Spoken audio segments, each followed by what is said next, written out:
గిరిజన ప్రాంతాల్లో ఐటీ విద్యను అందించాలన్న సంకల్పంతో ప్రత్యేకంగా నిధులు కేటాయించి నిర్మించిన తొలి గిరిజన ఐటీఐ కాలేజ్ ఇప్పటికీ నిరుపయోగంగా మారింది.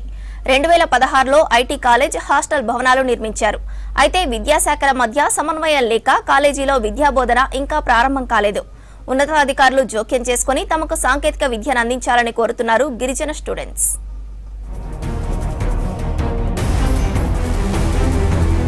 భద్రాద్రి కొత్తగూడెం జిల్లాలో 2016లో బీఆర్ఎస్ ప్రభుత్వం ప్రతిష్టాత్మకంగా నిర్మించిన తొలి గిరిజన ఐటీఐ కాలేజ్ ఇప్పటికీ విద్యార్థులకు అందుబాటులోకి రాలేదు. మావోయిస్టు ప్రభావిత ప్రాంతాల్లోని యువత నక్సలిజం వైపు వెళ్లకుండా ఉండేలా 5.5 కోట్లతో కాలేజీ నిర్మించారు.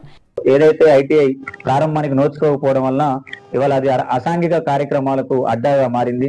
ఏదైతే ప్రభుత్వం ముందు చూపుతోటి గిరిజన విద్యార్థులకు పారిశ్రామిక శిక్షణ ఇప్పించాలనేటువంటి ఉద్దేశంతో ఏర్పాటు చేసిందో ఆ పారిశ్రామిక శిక్షణ కేంద్రం కాస్త అరాచకాలకు నిలయంగా మారినటువంటి పరిస్థితి ఉంది. ఏజెన్సీ ప్రాంత గిరిజన విద్యార్థుల భవిష్యత్తును దృష్టిలో పెట్టుకుని తక్షణమే ప్రభుత్వం అసంపూర్తిగా ఉన్నటువంటి ఇండస్ట్రియల్ ట్రైనింగ్ సెంటర్ ని పూర్తి చేసి అధ్యాపక పోస్టులు భర్తీ చేసి విద్యార్థుల్ని అడ్మిషన్స్ అయ్యే విధంగా ప్రభుత్వం ఆ రకమైన చర్యలు తీసుకొని పారిశ్రామిక శిక్షణ కేంద్రాన్ని ప్రారంభించాలని చెప్పేసి ఈ సందర్భంగా ప్రభుత్వాన్ని డిమాండ్ చేస్తున్నాం.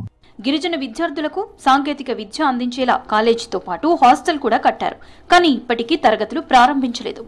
గిరిజన ప్రాంతమైన చుంచుపల్లి మండలంలోని చుంచుపల్లి తండా గ్రామ పంచాయతీలో ఐటీ కాలేజీ నిర్మాణం చేపట్టారు అధికారులు. దీంతో గిరిజన విద్యార్థుల్లో ఐటీ విద్యపై ఆశలు చిగురించాయి. అధికారుల నిర్లక్ష్యం వారి ఆశలపై నీళ్లు చల్లినట్లయింది. మరోవైపు కాంపౌండ్, విద్యుత్ సరఫరా లేకపోవడంతో కాలేజీ బిల్డింగ్ ఆకతాయిలకు అడ్డగా మారిందన్నారు స్థానికులు. అసాంఘిక కార్యకలాపాలకు, మందుబాబులకు అడ్డు అదుపు లేకుండా పోయిందని మండిపడుతున్నారు.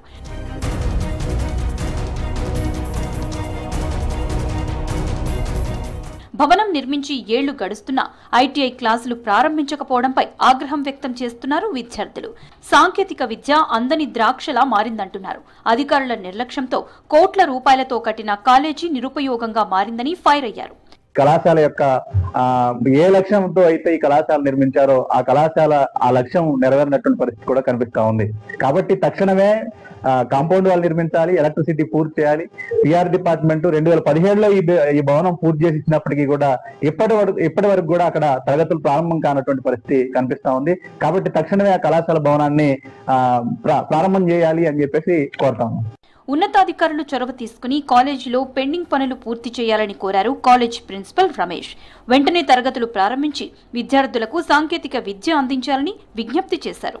సెక్షన్ అనేది 2016 నుంచి స్టార్ట్ అయినప్పటికీ ఎన్నిసార్లు విజ్ఞప్తులు చేసినా కూడా సంస్థ యొక్క కాంపౌండ్ వాళ్ళు ఎక్స్టర్నల్ ఎడ్యుకేషన్ అనేది నిరంతరంగా పెండింగ్ ఉండడం వలన అది మాకు హ్యాండ్ ఓవర్ చేయకపోవడం వలన మేము ముందుకు వెళ్ళలేనటువంటి పరిస్థితి ఉన్నది.